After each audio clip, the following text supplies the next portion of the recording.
pertama kali antum dengar kata-kata majelis ilmu, Hmm, kajian sunnah, ya, hijrah, di pikiran antum pertama kali apa yang muncul? Antum mau hijrah itu totalitas atau pelan-pelan? pelan-pelan sih, Pelan-pelan, yakin pelan-pelan. nggak totalitas? Nggak salah tuh.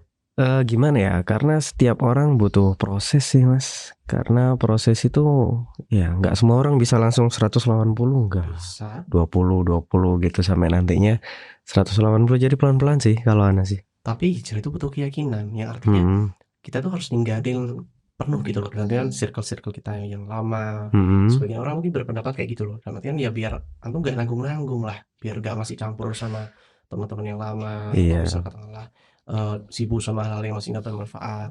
Hmm. Itu loh khawatirnya di situ, nggak salah tuh. Iya sih, tapi tetap ada mungkin ya kebiasaan-kebiasaan yang itu maksiat, dosa yang nggak bisa langsung ditinggalin sepenuhnya Berarti gitu. tetap jalan maksiatnya. Iya, ada beberapa dosa yang masih jalan, yang satunya tapi udah tobat. Ya pelan-pelan lah proses, tetap ada Ini proses. repot dong kalau sudah kayak gini nih. Gimana Ustaz?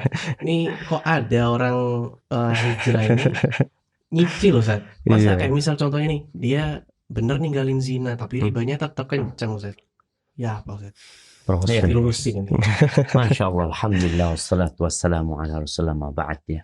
Ya, kalau bicara hijrah, Hmm, mungkin orang ketika berpikir hijrah itu ada hijrah fisik, hmm, di mana berpindah dari satu negeri ke negeri lainnya, ya, ya. yang kayaknya nggak mungkin setengah-setengah ya. Iya, Masa kakinya satu. betul. Jadi ketika dia pindah, ya pindah seluruhnya gitu. Oh iya, Seth. Dia itu pindah, meninggalkan tempat itu. Gitu. Hmm, Kemudian ada hijrah hati. Fisiknya tetap di tempat tersebut ya, tapi dia berusaha untuk meninggalkan larangan-larangan Allah. Makanya kata Nabi SAW, wal muhajir man hajara ma nahallahu anhu. Apa itu Ustaz? Orang yang disebut muhajir, orang hijrah itu oh iya. adalah orang yang meninggalkan larangan Allah Azza wa Jalla. Kalau dikatakan bisakah hijrah itu setengah-setengah? Ya masih nyicil lah. Seperti itu.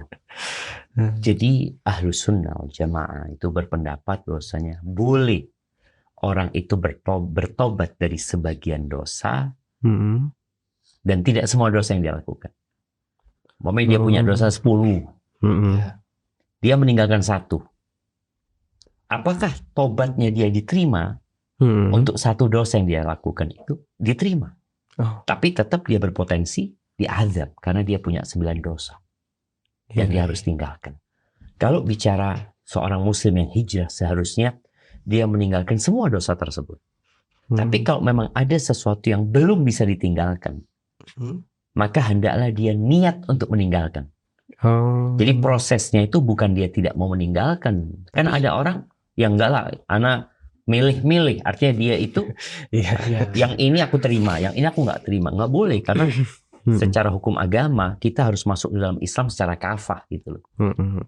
Ya ayyuhalladzina amanu udkhulu fis silmi kafah. Niatnya itu harus totalitas. Dia mau benar-benar mau hijrah. Tapi tadi ada dosa yang belum bisa untuk dia tinggalkan.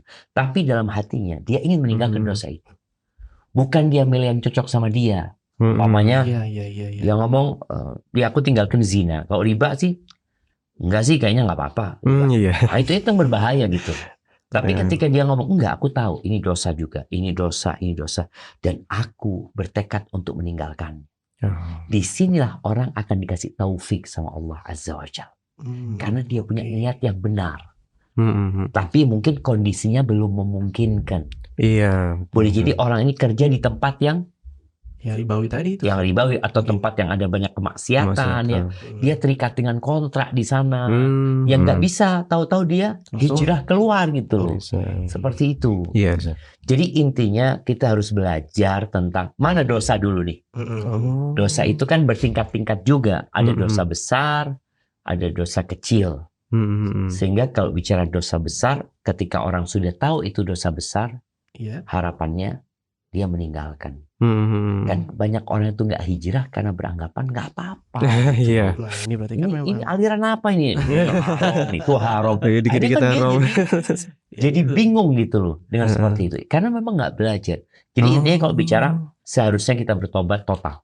Wa tubu ilallahi jami'an ayyuhal mu'min. Kalian tobat semuanya lah. Wahai orang-orang beriman. Jangan setengah-setengah. Namun ya iman kan naik turun. Ada orang yang bisa totalitas. keadaan juga kadang nggak semudah itu, Ustaz. Nggak semudah itu. Masya Allah, iya. Cuma memang potensi mereka yang nggak total balik ke dosa dia. Oh, bener sih. Karena Iya, ada dosa potensi ini lebih besar. melahirkan dosa. Dosa itu melahirkan dosa. Jadi kalau dikatakan nggak mampu, sulit, berat, semuanya berat tanpa pertolongan Allah Azza wa Jalla. Benar. Maka tatkala seorang hijrah, Iya. maka hendaklah dia selalu memohon pertolongan Allah SWT agar dikuatkan gitu loh. Karena tanpa taufik dari Allah nggak mampu kita meninggalkan dosa. Jangan dosa besar, dosa kecil kita nggak bisa ninggalin. Maka berapa banyak di antara kita yang udah hijrah, Iya. tapi terus dosa Itu itu dia. dengan anggapan akan dosa kecil, kan dosa kecil. Maka di antara doa Nabi SAW itu beliau mengatakan, Allahumma habib ilainal iman wa zayyinhu fi qulubina. Ya Allah, cintakan kepada kami iman dan hiasi di hati kami. Wa karrih ilainal kufra wal fusuq wal isyan, dan bencikan kepada kami kekufuran, itu dosa besar, paling besar ya. Iya. Kefasikan juga dosa besar. Alhamdulillah. Dan dosa-dosa kecil. Bagaimana kita jadi benci sama dosa? Oh, itu ya. Iya, Masya Allah. Dan tadi Zat berkaitan sama belajar itu Zat. Berarti ketika orang itu sudah punya niatan kuat untuk hijrah, wajib dia belajar Zat ya?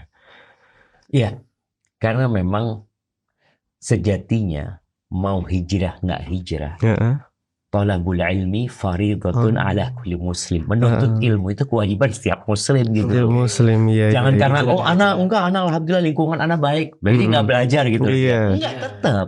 Cuma memang tadi ada orang yang memang belum belajar. Dia selama ini dia belajar sih. SD 6 tahun ya. Iya. Kemudian SMP 3 tahun, SMA 3 tahun, udah 12 tahun 12 belajar. tahun. Kuliah 4 tahun. Tapi ada ilmu yang wajib dia pelajari. Ilmu tentang masa depan. Ilmu masa depan. Iya.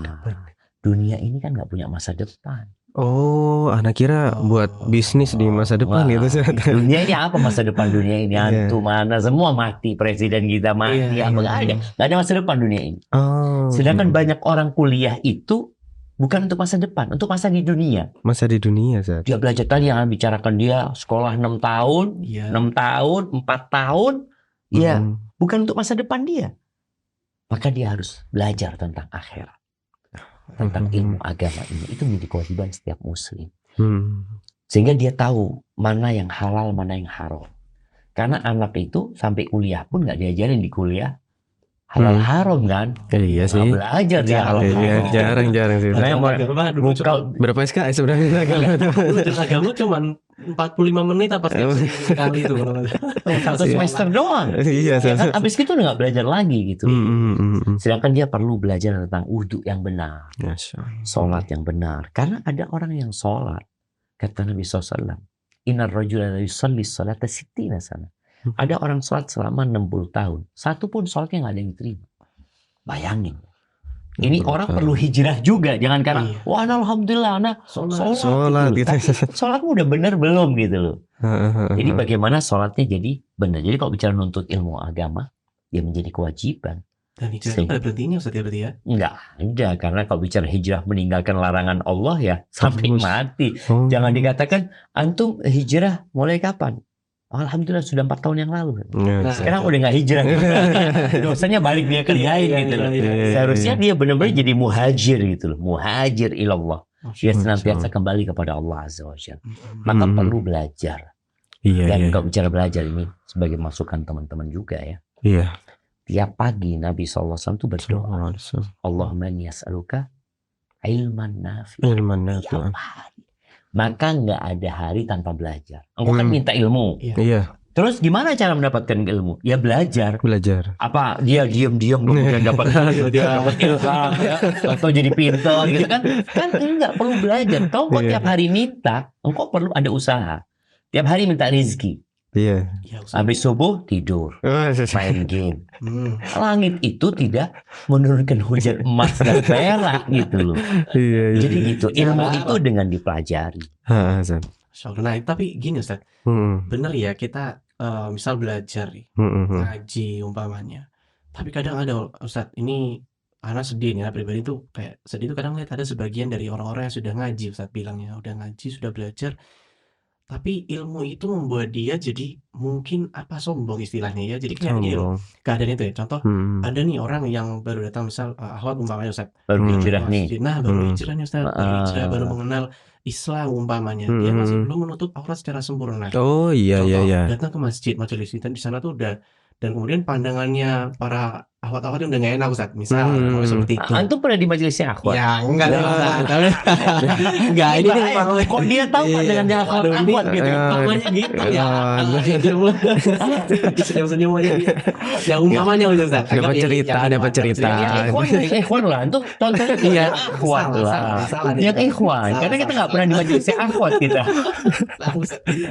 Ya, yang ikhwan tadi itu Ustaz, termasuk di antaranya Ustaz. Jadi kayak yang udah ngaji, udah belajar, mungkin pakaiannya masih bolong-bolong metal seperti itu ya. Masih apa Ustaz? Kan harusnya kan ya kita merangkul gitu. Bahkan ini Ana jadi ingat Ustaz. Ana jadi ingat bahkan ada sampai mungkin ya, bahkan ini afwan ya. Bahkan sampai ada yang afwan mungkin kayak waria pernah datang ke majelis sampai di tingkat itu. Terus mungkin kita bersuzon dia mau belajar mungkin ya. Dia mungkin bilang belajar tapi ternyata malah dapat hujatan gitu. Mungkin dapatin memang benar sih memang ada salahnya, tapi kadang-kadang juga ada hujat-hujat itu berlebihan sekali kadang-kadang kita lihat itu. Padahal ya, dan itu kadang bikin, itu salah satu kasus ya, itu kadang bikin orang-orang yang mau hijrah itu jadi batal Ustaz, nggak jadi karena sudah merasa diserang dulu Ustaz sama jamaah-jamaahnya Ustaz, udah diserang-serang, udahlah ternyata kok serem juga ya sih orang-orang kajian Ustaz ya. Itu aduh ini gimana nih Ustaz? Itu masalah ya. Masalahnya gini, Allah itu cinta sama orang yang tobat, senang gitu. Bagaimana gembiranya Allah ketika ada orang kembali kepada Allah Subhanahu wa taala. Seperti gembiranya kita kalau kita kehilangan onta kita di padang pasir. Padahal onta itu di situ ada barang-barang kita, air kita, maka tahu-tahu onta itu hilang.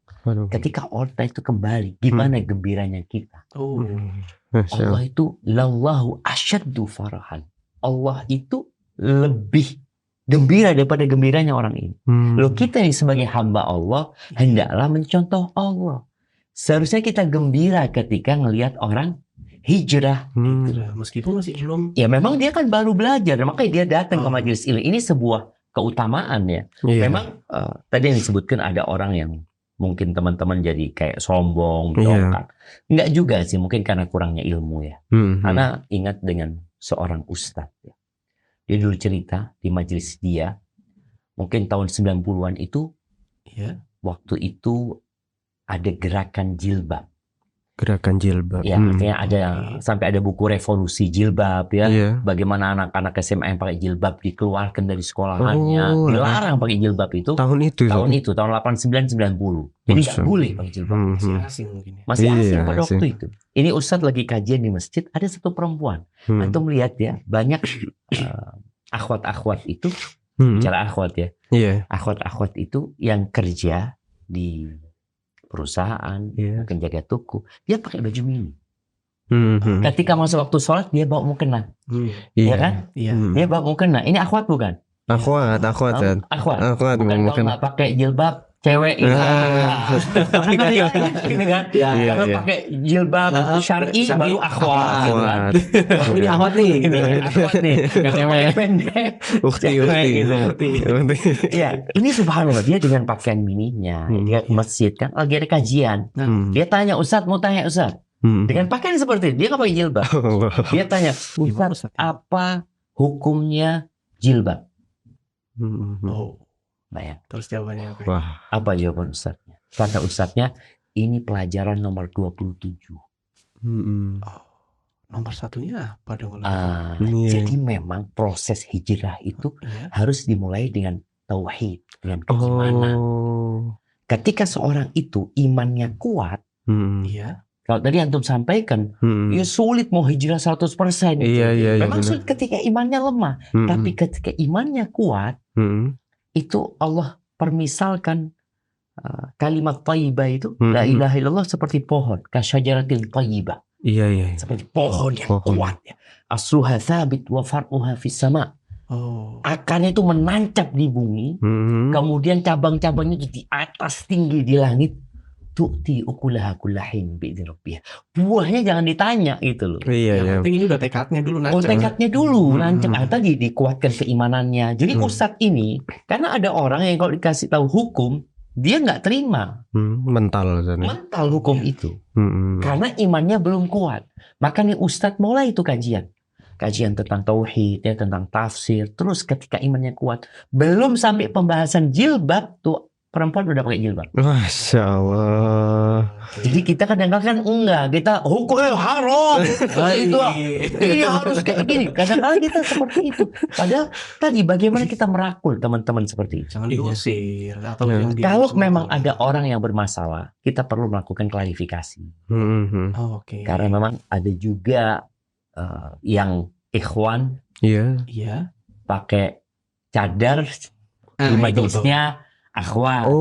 Ini bukan orang mau hijrah ini. Ini orang sakit memang. Ada yang ketangkep ya ini itu. Ada beberapa kasus ada. Jadi memang kita itu seharusnya merangkul teman-teman kita yang mau hijrah. Ada satu kawan di Surabaya.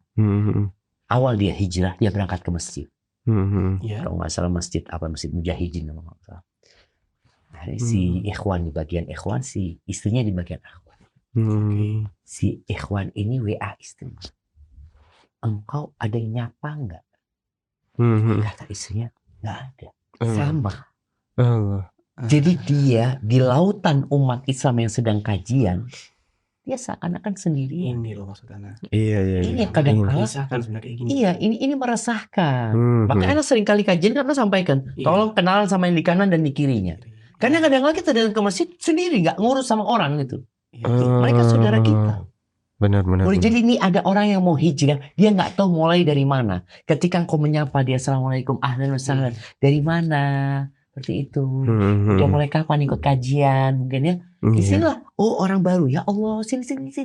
Sehingga dia bisa share sama teman-teman itu. Ya, ini pentingnya belajar. Jadi sampai beberapa ustadz kan selalu menekankan adab dulu sebelum ilmu. Karena ada orang yang ilmunya tinggi tapi adabnya kurang seperti itu. Ini menjadi PR kita bersama ya. Harapannya memang setiap ustadz ketika kajian itu mengulangi lagi, sampaikan bagaimana tolong kenalan sama di kanan dan di kirinya. Orang itu seneng kalau ada yang ngajak kenalan. Dia mungkin belum berjenggot ya. Dia belum jenggot. Mungkin secara penampilan dia pakai ketat mental apa ini itu. Tapi seneng kalau disambut. Ini jadi pahala. Ini jadi pahala. Bisa gitu. Jadi pahala. Artinya jadi buat teman-teman yang merasa imannya paling kuat tadi Nabi SAW mengatakan akmalul mu'minina imanan ahsanum khuluqan. Orang mukmin yang paling sempurna imannya, yang paling baik akhlaknya. Jadi kalau engkau benar imanmu kuat, ini loh orang dicintai Allah. Ini orang kembali kepada Allah nih. Ini orang mungkin pertama kali masuk masjid, pertama kali ikut kajian. Kalau imanmu benar kuat, seharusnya kau menyambut orang ini gitu. Dan Nabi SAW subhanallah, ada sahabat-sahabat yang sudah lama masuk Islam. Pernah suatu hari beliau SAW itu dapat pakaian. Pakaian itu dibagikan sama Nabi SAW kepada beberapa sahabat, nggak semuanya dikasih. Akhirnya sebagian sahabat merasa bahasa mungkin sakit hati. Kenapa kok aku nggak dikasih? Kenapa Nabi kasih dia? Kan hadiah ini tanda cinta gitu loh. Kenapa aku nggak dikasih? Itu akhirnya membuat para sahabat bertanya-tanya. Rasulullah SAW naik mimbar. Beliau mengatakan, inilah uti rijalan wa ada rijalan. Ada sebagian orang yang aku kasih dan sebagian tidak aku kasih. Dan yang tidak aku kasih lebih aku cintai daripada yang aku kasih. Nabi ngasih itu karena tadi orang ini baru hijrah. Ya, Jadi kita gitu. bahkan melebihkan orang yang baru ini Iya, daripada iya, iya. kawan lama kita. Iya. Iya. Cuma kan orang, oh Fulan kok berubah sama anak? Bukan berubah. Bukan, memang. Tapi ada kondisi Iya. yang menyebabkan kita harus lebih memperhatikan dia. Iya. Karena dia baru hijrah. Masya Allah. Jadi adabnya itu ada diajarkan Nabi SAW. Subhanallah. Maka jangan sampai kemudian tadi kita lebih peduli sama yang sudah lama hijrah. Iya. Ini lama hijrah, antum nggak sapa nggak apa-apa. Belum hijrah. Tapi yang baru hijrah ini, kalau antum nggak sapa, dia nggak datang lagi kajian nanti. Kenapa? Aduh, aku datang ke sana sini semua memandangnya ya. Iya, benar-benar. Masya Kadang kalau Allah. dia mungkin mau duduk rapat sama kita menjauh. Sapa Fulan gitu ya. Masya Allah. Ya Ustaz, balik lagi ke tadi Ustaz, antum sempat menyampaikan bahwa ada orang yang dia masih mungkin pada penampilan dulunya dan itu masih wajar gitu Ustaz. Tapi ada yang tadi sakit Ustaz. Nah itu batasannya seberapa Ustaz? Orang ini sakit atau orang ini ya wajar-wajar aja untuk kita biarkan dia seperti itu. Dan kalau terjadi di majelis kita ada orang yang sakit tadi tuh Ustaz, sikap kita gimana Ustaz? Harusnya? Tegurannya gimana maksudnya? Tuh. Yang sakit yang pakai kalau yang benar-benar sakit tadi seperti Iya. seorang yang menggunakan abaya, Iya. kemudian dia masuk ke majelisnya perempuan Iya. menjadi seorang wanita, padahal dia laki-laki. Ya. Laki-laki. Maka kita lihat kalau ternyata memang dia sakit dalam artian dia ingin melihat perempuan-perempuan tersebut, ya ini bukan orang mau hijrah. Ada maksud lain. Ada maksud Ada lain. maksud lain. Tapi kalau kondisi ada orang yang memang dia mungkin ya dia salah jalan dulu. Iya. Iya. Dia salah jalan dulu dan dia ingin berubah. Kadang-kala kan dia bingung, dia Iya. ini mau di tempatnya laki-laki atau tempatnya perempuan. Iya Ustaz. Biasanya sama perempuan. Kebiasaan dia kumpul sama perempuan gitu loh. Akhirnya dia ke tempat itu. Maka untuk yang seperti ini seharusnya ya kita manggil dia ya, menanyakan kepada dia sambil menunjukkan kita itu sayang sama dia. Oh. Dengan cinta Iya, dan iya. sayang ini orang akhirnya jadi mau karena terus terang orang-orang yang seperti itu adalah orang-orang yang menderita sebenarnya dia. Dia menderita, dia nggak mendapatkan kebahagiaan di sana. Nah, tugas kita adalah menyelamatkan orang-orang tersebut. Iya. La ayyahdiyallahu bika rajulan. Satu orang dapat hidayah lewat jalanmu, atau Allah kasih hidayah dia lewat jalanmu ya. Karena engkau yang bantu ini dan itu lebih baik daripada humrun na'am. Maka kita harus berusaha untuk merangkul teman-teman yang mau hijrah. Jangan sampai orang itu benci dengan dakwah ini gara-gara kita. Dosa besar kita nih. Orang yang mau masuk Islam gara-gara sikap kita jadi nggak mau masuk Islam.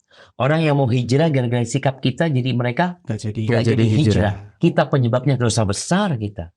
Menghalangi orang dari pintu hidayah. Iya. Kita seharusnya Waduh. ya berusaha gitu loh, berusaha. Iya, Masya Allah. Gitu.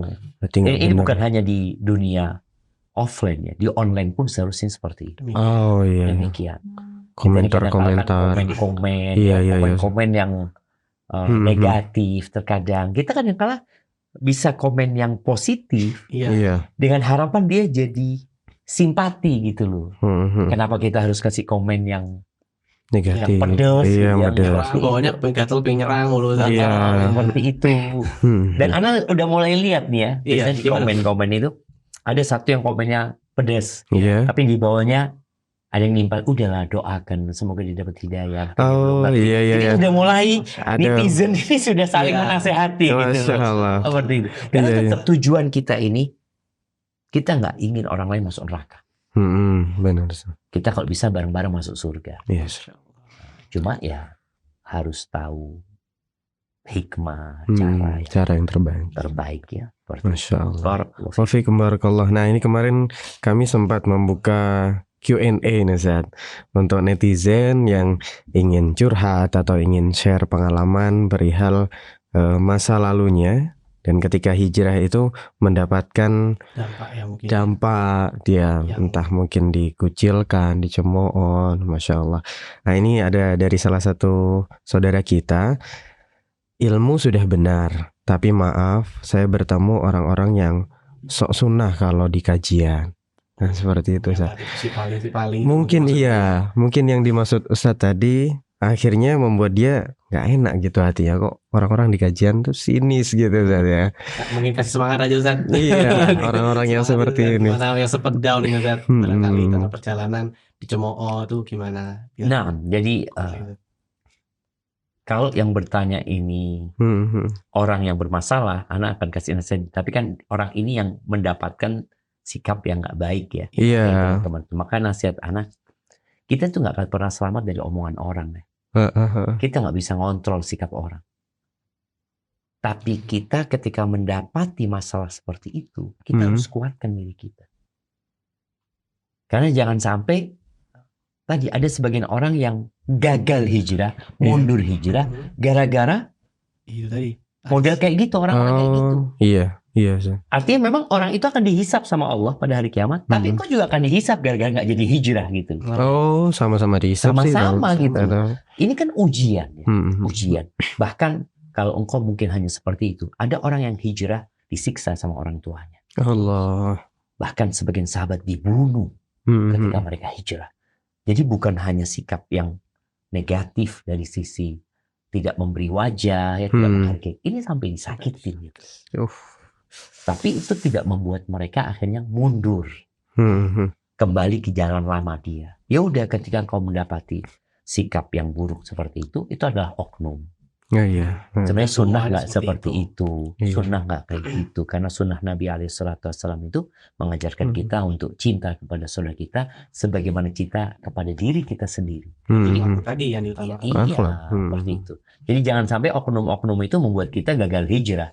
Karena antum tetap akan dihisap di hari kiamat. Kau mengatakan, ya Allah, gara-gara fulan.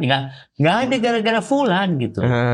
Memang fulan jadi penyebab, tapi kenapa engkau meninggalkan jalan kebenaran? Wah, iya benar juga sih. Itu. Maka buat orang-orang yang niat hijrah, jangan putus asa ketika mendapati sikap yang dari keluarganya, atau dari lingkungan, dari teman-teman yang baru bukan yang baru hijrah ya. Di perkumpulan baru dia, komunitas baru dia yang mungkin sikapnya kurang baik ya. Karena ada orang mengatakan, Ustadz, anak kok ketemu akhi-akhi yang afwan akhi, utang nggak bayar. Gitu. Artinya dia jadi meninggalkan jalan kebenaran. Jangan. Iya. Jangan. Masya Allah. Ya, ada lagi nih Ustaz. Saudara kita juga mengatakan awal-awal anak pakai hijab, ditanya anak pondok kah? Pakai hijab terus di rumah, dan yang nanya ini rata-rata orang Islam. Masya Allah ya. Yang asing dengan syariat sendiri. Iya. Gimana? Jadi yang pakai jilbab mungkin orang pondok aja gitu, anak pondok aja. Nah, ya alhamdulillah sebenarnya mereka berpandangan bahwasanya jilbab itu baik. Oh iya benar juga sih. Kalau bicara anak pondok, anaknya anak belajar agama, sehingga dia tahu mana yang wajib dan mana yang haram. Yang haram. Omongnya kadang nyebelin. Ya seperti itu. Kemarin Ana dapat video di Arab, dapat potongan video. Ada 4 perempuan pakai jilbab masuk ke mall. Karena memang mall itu kebiasaan orang buka aurat. Ketika 4 orang ini masuk, seluruh mall mandang 4 orang ini. Oh iya. Karena aneh kan? Aneh sampai penjaga tokonya ini apa ini? Jadi yang syar'i jadi aneh. Yang nggak syar'i biasa gitu loh. Orang memang biasa buka-bukaan gitu loh. Jadi kembali celaan-celaan, cemoohan, bulian dari orang-orang itu, ya memang jalan menuju ke surga itu sulit. Nggak mudah. Nabi SAW dimaki, dikatakan penyihir, dukun, ya. Terus apalagi paranormal, pembohong, pendusta, perusak, gila banyak sekali gitu. Jadi ketika kau dibilang anak pondok masih bagus, masih bagus. Katakan kalau mereka ngomong anak pondok katakan ya aku sedang belajar untuk muslim yang lebih baik ya. Jadi jangan sampai engkau terpancing dengan omongan itu, akhirnya jadi debat kusir. Enggak, sampaikan kepada mereka, ya doakan aku sedang belajar, aku ingin jadi muslim yang lebih baik. Masya Allah. Barakallahu fiik. Baik, ada lagi nih Ustaz dari saudara kita. Pernah banget Ustaz, orang itu berkata, kamu ini sok-sokan, padahal kamu dulu pacaran kok, sekarang sok-sokan ngajarin orang, gitu Ustaz. Jadi orang itu mungkin tahu masa lalunya ya, yang dulu pacaran. Jadi sok-sokan Iya, ngajak kasih tahu orang ya. bikin konten dakwah Iya. atau apa gitu. Padahal ini orang pacaran dulu gimana gitu.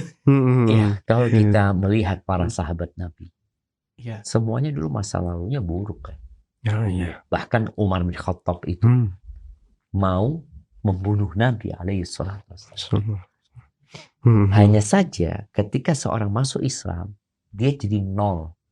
Semua dosa-dosa masa lalu dihapuskan. Bahkan dosa-dosa itu dirubah jadi kebaikan.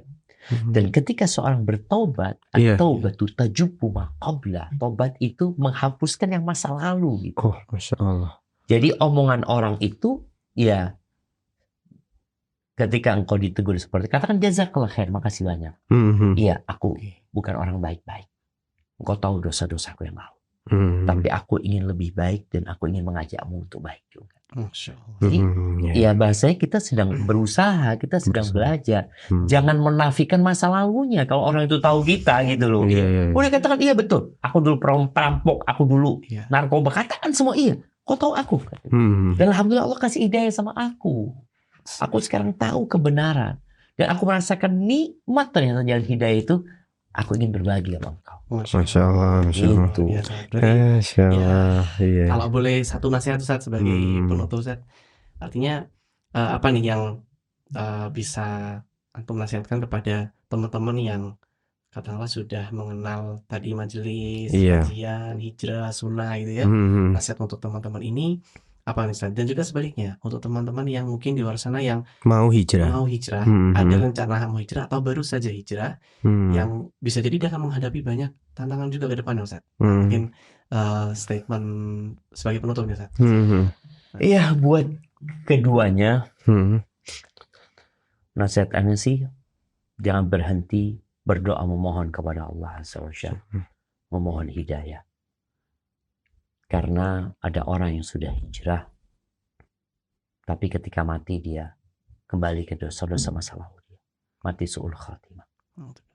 Makanya kita berlindung kepada Allah dari su'ul khatimah. Buat teman-teman, jangan pernah merasa sudah baik. Karena merasa sudah baik itu membuat mereka tidak berkembang untuk jadi lebih baik lagi. Semua manusia itu pelaku dosa. Dan sebaik-baiknya pelaku dosa yang bertobat kepada Allah Azza wa Jalla. Bagaimana sekarang teman-teman ini, ya jangan karena sudah lama hijrah kemudian nggak ada istighfarnya, nggak ada tobatnya, merasa sudah baik. Perbanyak tobat, perbanyak istighfar, memohon kepada Allah Subhanahu wa Ta'ala. Kemudian akhlaknya diperbaiki. Ilmu itu nggak ada gunanya kalau nggak diamalkan. Adapun buat teman-teman yang mau hijrah, juga nasihat ana buat mereka, ya datang ziarah kubur, ingat kematian. Kemudian proses hijrah itu dimulai dengan memperbaiki keimanan. Mantapkan tauhidnya, kenali Allah Azza wa Jalla. Belajar Al-Quran dan tafsirnya. Ketika ada godaan dan ujian, ketahuilah bukan hanya engkau yang diuji. Orang-orang sebelummu sudah diuji dengan ujian yang lebih parah dari engkau.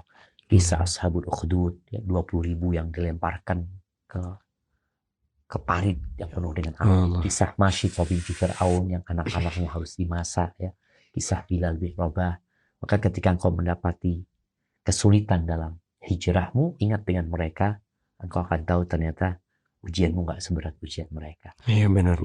Barakallahu fiik. Seperti itu. Barakallahu, jazakumullah khairan.